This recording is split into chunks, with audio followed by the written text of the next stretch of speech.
We hope you had a Merry Christmas and we wish you a Happy New Year here at Gareth Jones on Speed. Go on, give them a Happy New Year wishes, guys. Happy New Year. I agree with Zog. Happy New Year. You humbug meister, you. No, Happy New Year. Happy Festivus. That's right, the generic festival for the rest Seasons. of us. Ah, very good. The festival for the rest of us. It's a Seinfeld thing. Yeah. Welcome to Gareth Jones on Speed. But based on one of the writers' dads who genuinely used to celebrate it. That's where it all came from, apparently. No, really? I didn't know He that. used to celebrate around an unadorned aluminium pole. Look it up. This is Gareth Jones on Speed with Richard Porter. Hello. And Zog. Hello. And me, Gareth Jones. And somewhere Violet Berlin, but... No tinkling little bell means No. she's not in the room. The plan was to do a full-on, formal Gareth Jones on Speed Awards this year, but the trouble is, we did it 2 years ago, you see, and it was great. It was top fun. And then I watched Top Gear recently, and Top Gear did an award ceremony, which was almost exactly the same as ours in terms of structure. In fairness, we did exactly the same thing on Top Gear 2 years ago. I think we just pretended it hadn't happened last time. But this year we're being a little bit more self-conscious. So rather than do something which has already been done so very well by then, we thought we'd just have a more informal chat about some of the best things that have happened on Gareth Jones on Speed, in our opinion, and some of the things that have happened in the world of motor racing and cars in the last 12 months. I suppose we should save, our favourite car of the year till last of all. Should we start off? I sort of trailed this vaguely. Motorsport Disappointment of the year. Any suggestions, you guys? Nominations? I've got one. Do you want to have a think about one? Well, Will I tell you at the mine? risk of sounding insensitive, I think Honda failing to perform throughout the season and then finally the company announcing that they're pulling out altogether was a bit disappointing for reasons that we talked about on the last programme, because I think they could have gone on to great things. Who knows? I mean, you just can't say. But it just seems a shame they're not around. But they did have a pretty lousy season. And, Jenson Button, the British racing driver we used to like before Hamilton came along, deserves better, I think, because on his day he can still pull it out. I'll tell you another disappointment. Sorry, I'm hogging all the disappointments, but it was Coulthard's last race. Oh, that was my nomination. Oh, sorry. Go on. Well, there you go. You can That- express all our sort of sense of common feeling. Yeah, I know I did sort of predict it. I said, he's going to be out the first corner, isn't he? I did say that, and it did actually happen, but I didn't want it to happen. I didn't really expect it to happen. I was just being a bit wry. And when it did happen, I was massively disappointed, because I have an enormous affection for David Coulthard for lots of reasons. Mainly, he was one of the first Formula One drivers I got to know and interview way back when he just started at McLaren. I did a big day's filming with him at McLaren, and he was brilliant. He was only a lad. And then I interviewed him when I was at Suzuka in Japan in 99 or 98, something like that. And he was laughing and joking and ace with me. So I loved him for that. And he's a great racer. He's had some great races. For him to go out in that miserable last race was really disappointing for me. Really, really, really disappointing. How about you, Zog? Have I stolen your... Well, that too. That certainly came to mind. But on a personal note, not making it to Le Mans this year was a shame. I had various possible plans, none of which came together. I'm going to make sure that doesn't happen again next year. And also, on an actual sort of motorsport note, it's a slightly vague thing maybe, but let's call it the standard of stewarding at races has been a huge disappointment. I don't get it. I don't understand what's going on. Is patchy the word that we use when we mean something else that we probably can't say because it might sketchy, isn't that maybe the phrase? I think we all know what we mean when we say patchy. Use the proper word. Go on, Richard. Shambles. That's... Well, it doesn't make any sense. Nobody understood It makes a whole bunch of decisions. Makes perfect sense if you want to keep the championship entertaining. Well, yes. What if you turned into Stevie Wonder? My head's the wobbly head. If you imagine the way that Stevie Wonder plays the piano and wobbles his head around, particularly during something like I Just Called to Say I Love You. That's what Gareth's doing with his head at the moment. I'm not sure I understand that body language of that as well, but I'm doing it. I'll make your head dizzy. My God. Okay, so I was going to add to your disappointment, Zog. Please don't. I've had enough for the year. But well, not only were you not there at Le Mans with us, which was disappointing for us, especially as we flew in, had free booze and all that. It was great. But then to sort of send you pictures from the start-finish straight. Look where we are, Zog. Oh, it's great. And then we get a sad text back from Zog which says, yeah, I can't even get it on the TV as well. I'm at my girlfriend's house and she doesn't subscribe to Eurosport. Oh, that was disappointing for us. Believe me, it was quite a blow. Was that the point at which you were thinking, I wish Gareth had got an iPhone as well, because you can't send picture messages. Yeah, the good news was I did manage to sort the Sky account out so we could get... You got there in the end? Yeah, managed to watch the race in comfort with a glass of bubbly to hand most of the time, so I did manage to, have a satisfactory weekend in the end. But no, next year, there again for real. I should say, something of disappointment, we just said about Honda pulling out as well. That's another sort of simmering disappointment that I think is only going to get worse in the coming year. Major manufacturers, and you mentioned this particularly on the last show, Zog, that, they're only in it for marketing and what they can get out of it while they can. They're not. It's not their sole purpose in life. Mm-hmm. And not just in F1. So you're looking at it now, and so Honda's gone from F1. Who knows which other of the car manufacturer teams, Renault, Toyota, BMW, might pull out. But then also you've got Seat have gone from the British Touring Car Championship. Oh. And then, what's the other one? Suzuki pulled apparently out the pulled out WRC. Yeah, which... really?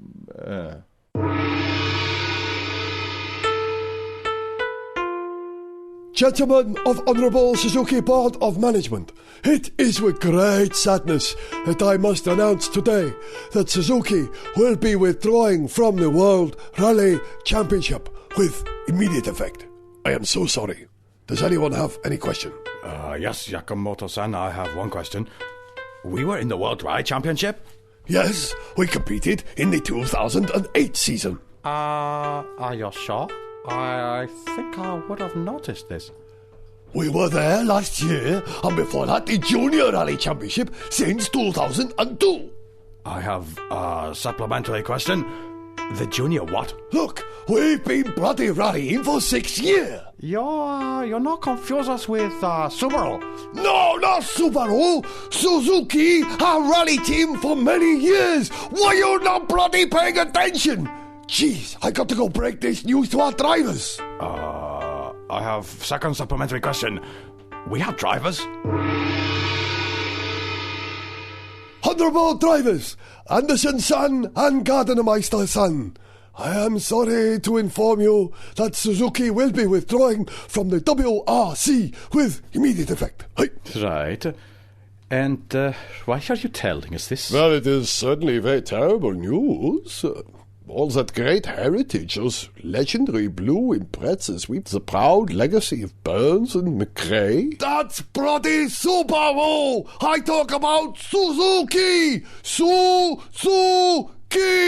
Open your friggin' ears, you crazy European! Why is this relevant? You bloody drive for them! I'm closing down your team! No, I'm pretty sure I drive for, I don't remember right now, but whatever team you mentioned, though. No, Tony. I think he's talking about a motorcycle racing team. He's clearly confused. There are no motorcycles in the WRC, you silly man. You drove one of our cars! You were in the top 5 of British Rally, you friggin' What sort of car? It was a... Jesus! I haven't got time to remember this! I've got the press waiting next door for a freaking announcement! Jeez!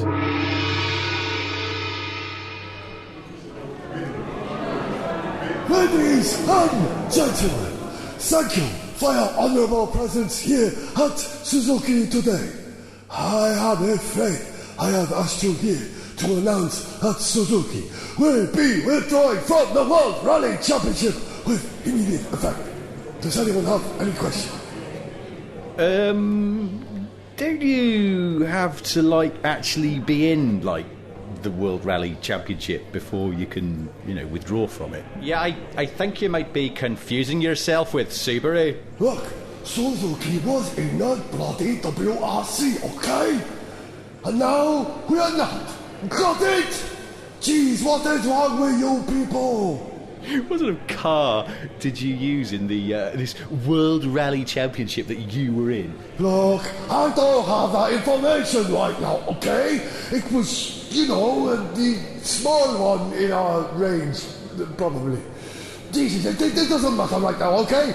Just forget about it. Does anyone have any questions about Suzuki's road car arrangement? You make road cars?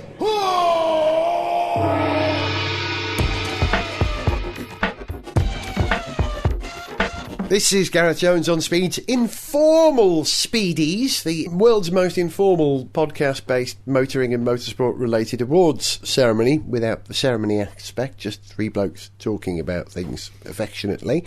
Maybe we ought to do, what do you reckon, car of the year? Yeah? Our car of the year. This being an informal drinks party setting, I was just going to suggest that we just canter through some stuff that we've driven during the year and pick our favourite. There it is. How about that? Easy one for me, because, well, now we can't mention one or two vehicles that we have driven. You mean the special secret things that we've just driven that are coming up in a couple of weeks? The vault, yeah. This is, we're not winding you up, this is true. We have driven a couple of extremely interesting things over the last couple of weeks, which will feature in the first show of Season 5 of Gareth Jones on Speed, which starts the first, or second week rather, in January, and not like I said 2010 in the trailer of the show last week, 2009, because a year or two. I thought it was already 2009. I'm from the future. You are quite futuristic. Thank you.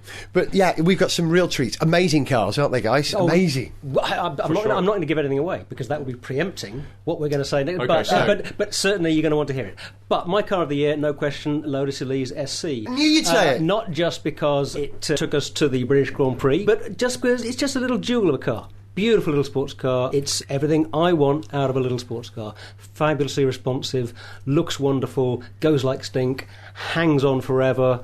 Loved it. And was pure Lotus. That's what I liked about it. The fact that it was real Lotus. Colin would have approved, even to the point of having a supercharger. You know, a lightweight supercharged engine is going to produce more power than a big, heavy, clunky 6 or something. You know, so it's got to be better than the Exige, hasn't it? If it's, you know, great. Yeah. I'd be really hard pushed to choose a car which I enjoyed driving more than that Elise, actually.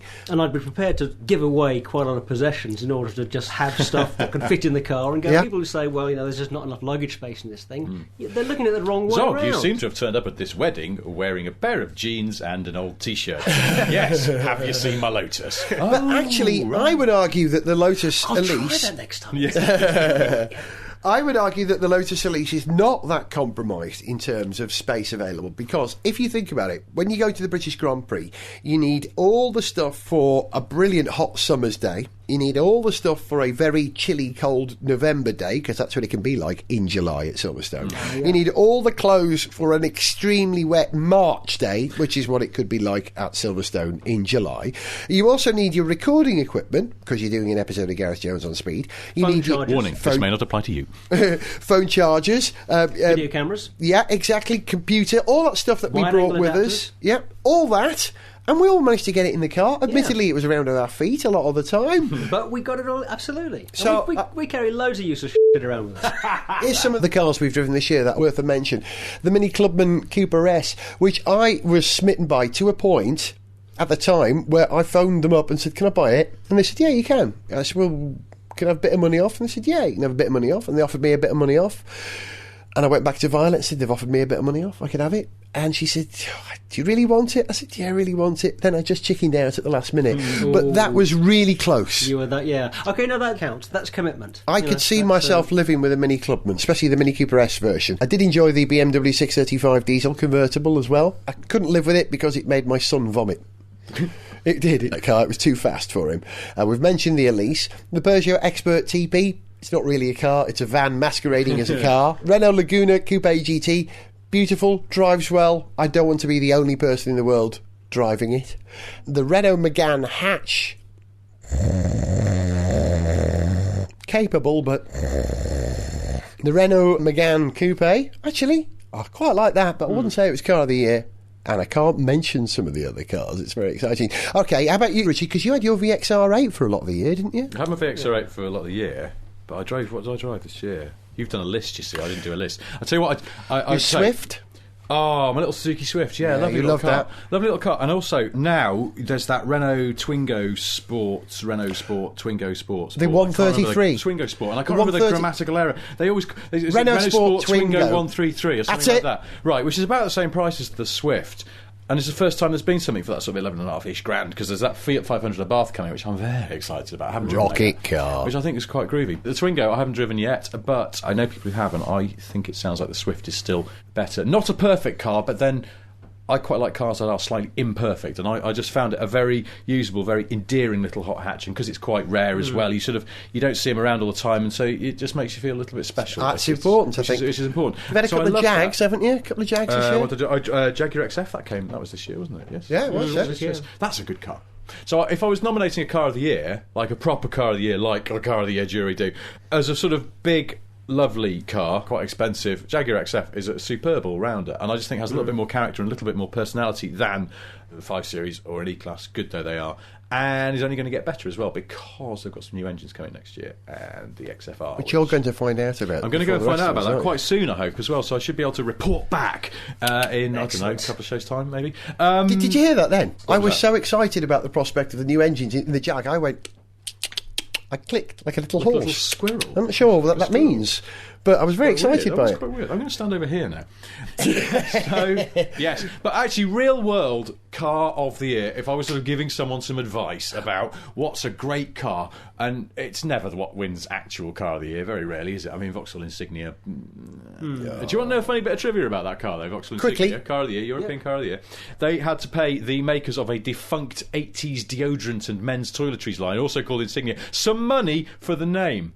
No. Seriously. And they were going to call it the Aura, which is what the Saturn version of the Vectra is already called in the US. So the plan was have a global name for this new medium-sized car. Right. Aura, so it would be the Vauxhall Aura, the Opel Aura, the Saturn Aura. Oh. And unfortunately, in Europe, Citroën still owns the Aura name because it was a model of ZX. It was, and they said, you can't have that, presumably because they thought a brand new, quite good-looking Vauxhall rep car would somehow get mistaken for a 15-year-old Citroën ZX. Don't understand why, but that's what happened. So, anyway, it's not the Vauxhall Insignia, which I haven't driven. I don't particularly, I'm just not that fussed about. However, my actual car of the year, real, proper car that does everything, is a true class act, would actually be the Ford Fiesta, which is just a very, very good car. But did Ford have to buy out a porn magazine to make that car available? Several porn magazines, in fact, because there's Escort as well. They didn't buy them out as much as just take out subscriptions. Did you not remember that forgotten 80s special edition, the Ford Sierra Reader's Wives Bumshot Special? Anyway, so that's my car. I would say the Fiesta. If it's not particularly expensive, and yet it feels quite expensive. It feels like a polished, well-honed car, and also, apart from anything else, I think it looks fantastic. And when you turned up out here, the Ford are making, in terms of the look of their car, they're just performing so doing well. However, sorry, I was just going to wrap this up really quickly because I have waffled on, and that's my sort of give you some sensible advice car of the year. However, the car that I absolutely fell in love with, and because I had it for 6 months, was my Vauxhall VXR8, which is not a well-polished car, does not feel especially expensive. It costs £36,000. Obviously, I didn't pay that because it's a long-term test car, but it just about feels that. But you'd get into a £35,000 BMW or Jaguar and you'd realise what £35,000 really feels like. And yet, I absolutely adored it. If you like imperfect cars, it was deeply imperfect, but absolutely adorable. Superb rumbling V8 engine, had some louder pipes put on it. It sounded terrific. Chassis, bit loose, but actually rather fun because of it, and just a very, very comfortable car. I think it's actually amazingly practical. A lot of room in the back, a lot of room in the boot. Superb driving position. A Lotus Carlton for the 21st century. Not as well honed, but Have you been reading Auto Express again, Gareth? Is that what they say? Probably. Is it really? I don't know. They always say things like that. I don't know. I've never driven a Lotus Carlton. I don't think so. I think the Lotus Carlton was probably a bit more unruly. I think this is actually a very usable, very livable with car, as long as you can stomach the fuel consumption. It was a bit lively in the wet. So I won't talk about this yet, but I've just got its replacement, which is a Mitsubishi Evo 10. I suspect the one thing that I will be thankful for with that car, if nothing else, in the coming months, like January and February, is four-wheel drive, because when the weather turns, that's what you need.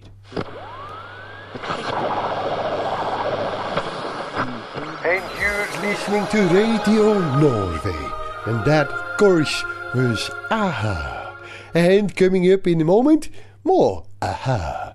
But first, a travel and weather update. Over 47 centimeters of snow fell overnight, and the snow then turned to freezing rain, leading to large patches of ice, which is now being covered by heavy snowfall, approximately 10 centimeters per hour. All roads are running normally. Hey, you're tuned into Radio Canada, eh? We'll be right back to our Alanis Morissette's Nice Hour in about a moment. But first, some travel and weather news. Canadian Travel News. Massive amounts of snow fell about the country overnight, leading to drifts of up to 10 meters in places. And the bad news is that snow just keeps falling, with temperatures down to minus 27 centigrade. There's a lot of ice out there, and snowfall of up to 86 centimeters expected in the next hour alone. All roads are running normally. Okay, you're listening to Radio Great Britain. I apologise for what just happened there. There seems to be a problem with the desk. And I appear to have played 4 minutes of an irritating whine, which... producer Jane's just gesticulating to me. She says, actually, that was the new single from Scouting for Girls. Okay. Right, time for travel and weather news. And it's not looking good out there, guys. A snowflake has fallen near Leeds. I repeat, a snowflake has fallen near Leeds. All motorways are completely impassable as a result. The M1 is gridlocked. People are literally abandoning their cars. The M6 is jammed solid, and the AA say it's likely to be that way for up to 6 months. Meanwhile, the M56 is so bad it may have to be thrown away and started again. In case you just joined us, this is all because of the small snowflake that has fallen near Leeds. It's basically travel chaos out there, guys, and the National Weather Centre says this misery will continue until April, adding that you may as well just kill yourself now. And speaking of wanting to end it all, here's the new single from Scouting for Girls. Next Metro with Gareth Jones on Speed! Well, another year of Gareth Jones on Speed comes to an end. This isn't just the end of 2008, it's the end of Gareth Jones on Speed Season 4. And if I can persuade Zog to do a remix of the theme tune for Season 5, it might be worth it. Have you still got the project? Oh, of course, yeah. Although I've got a couple of ideas for how I might change it that need a bit of special research, but yeah, I'll see if I get that. Special research. We'll see. Tahitian nose flute. And other songs by the Electronic only, please. None of this acoustic nonsense. I want to thank you all for downloading our humble little podcast made from a living room in North London for the last 12 months. I set a target this year. I thought that by the end of 2008, over that 12-month period, 250,000 episodes would have been downloaded. As of today's figures, the day we're recording this show, we are already over 300,000. Thank you very much indeed. So we salute you with the only way we know possible. Please don't drink and drive, but do have a big drink, but have a drive first. Absolutely. Cheers, everybody. Cheers. Happy New Year from me, Gareth Jones. Season's greetings. Happy New Year. And we'll see you sometime in January for the Season 5. I can't believe 5 years of Gareth Jones on Speed. It's ridiculous. How could that be? Doesn't time fly? Yeah. And we'll leave you with a big, dramatic, sloppy, seasonal song, as we do occasionally like to do on this programme. And this one we've written in the style of an X Factor finale, really, because it's been that sort of year. And this is a song, perhaps, to the number 1 driver in a team by the number 2 driver in a team. It's called I'll Be There For You, and we'll be here for you next year. Happy New Year, everybody.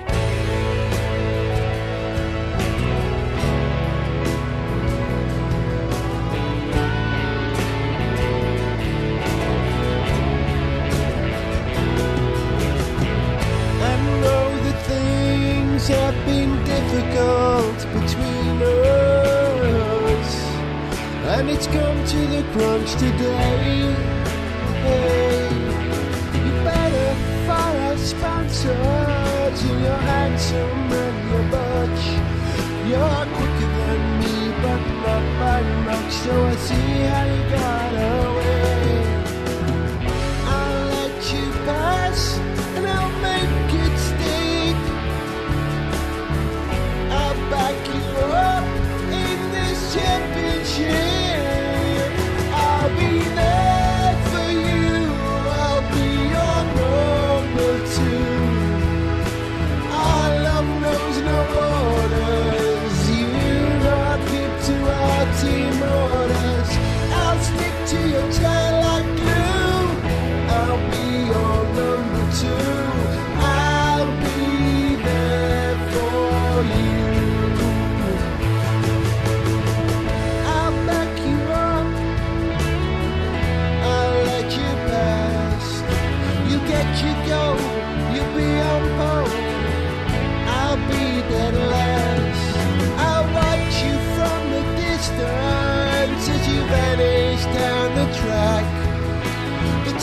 thinks you're amazing, and the fans just think I'm keck.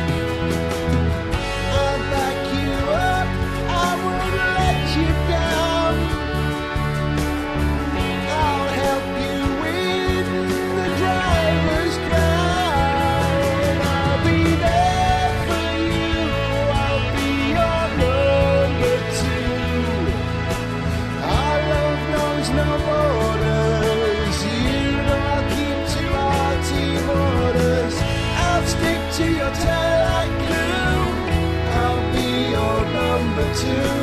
I'll be there for you. I won't leave, but I can give chase. I know my place, they won't let me win a race. I'll accept my role, even though it's hard. You be Mika Hakkinen, and I'll be David Coulthard. I'll be there for you, I'll be your number two. Our love knows no borders, you know I keep to our team orders. I'll stick to your tail like glue, I'll be your number two. I'll be there for you. Maybe my chance will come a little later, but for now I'm happy for you to share my data. You're the team's lead driver, and that is fine. You won't show me yours, but I'll gladly show you mine. You be the protagonist, I'll be your backer. I'll be Johnny Crewman's Eddie, you be Michael Schumacher. I'll be there for you, I'll be your number two. Our love knows no borders, you know I'll keep to our team orders. I'll stick to your tail like glue, I'll be your number two. I'll be there for you. I'll be there for you, I'll be your number two. Our love knows no borders, you know I'll keep to our team orders. I'll stick to your tail like glue, I'll be your number two. I'll be there for you. Yes, I'll be there for you.